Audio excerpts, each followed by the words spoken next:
People who harass others don't move randomly. They follow patterns, they test limits, they do it in ways designed to make you second guess yourself. And the worst part of this is most of these tactics work because they stay small enough, subtle enough, quiet enough that you hesitate before you say anything. And that hesitation is exactly what they count on. It usually starts simple. They act overly helpful. They create moments where you feel like you owe them something. They slip in compliments that sound a little bit too personal, but not loud enough for anyone else to notice. And when no one pushes back, they escalate. A joke that sounds off, finding excuses to be alone with you.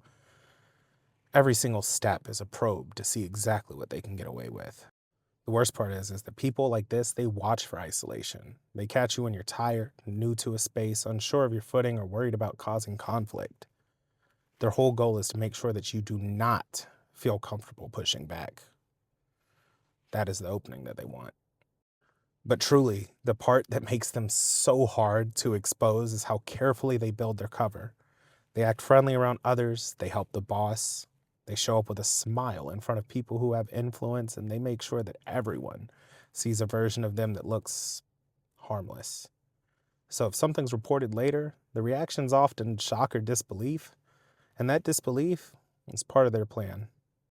They are experts at keeping their behavior ambiguous. They hide behind jokes and say things that can be explained away as accidents or misunderstandings. They do things when there are no witnesses. Their messages stay just polite enough on the surface so that if you showed someone else, it might look harmless unless you understood the context. And if they feel threatened, they switch tactics instantly. They deny everything. They accuse you of being the one who's overreacting. They paint you as traumatic, confused, or unstable. And if they need to protect themselves even more, they flip the story completely.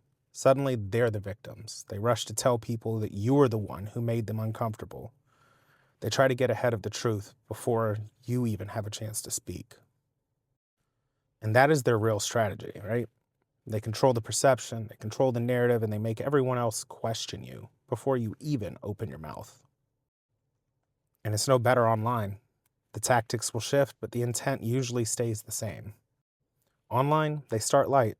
It starts with friendly check-ins and then compliments wrapped in jokes and messages that test boundaries one line at a time. And if you respond with distance, they guilt trip.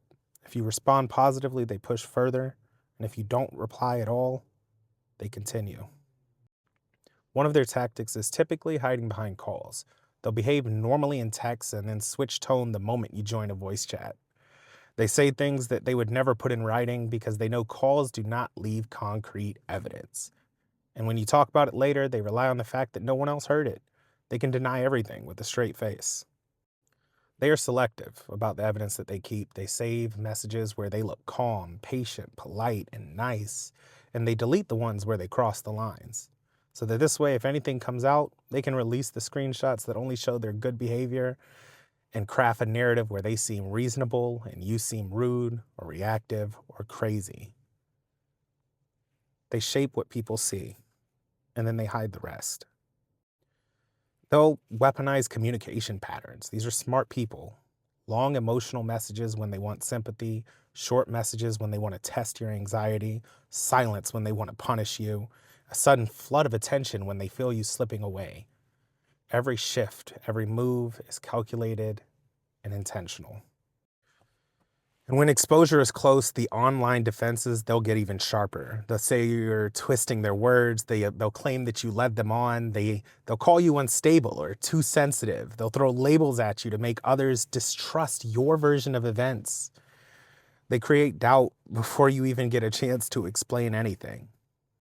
The truth is, and what many people fail to realize, that these behaviors are not accidents. They are planned and they rely on your hesitation. They rely on your self-doubt.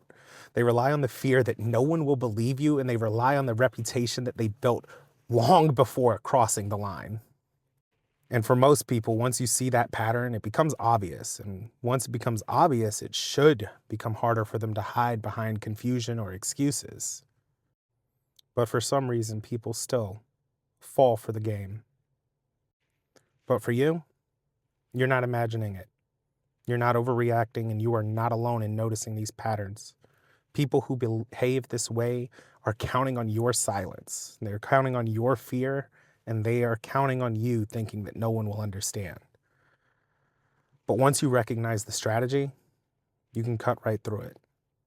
And if you ever need help, I'm always here for you.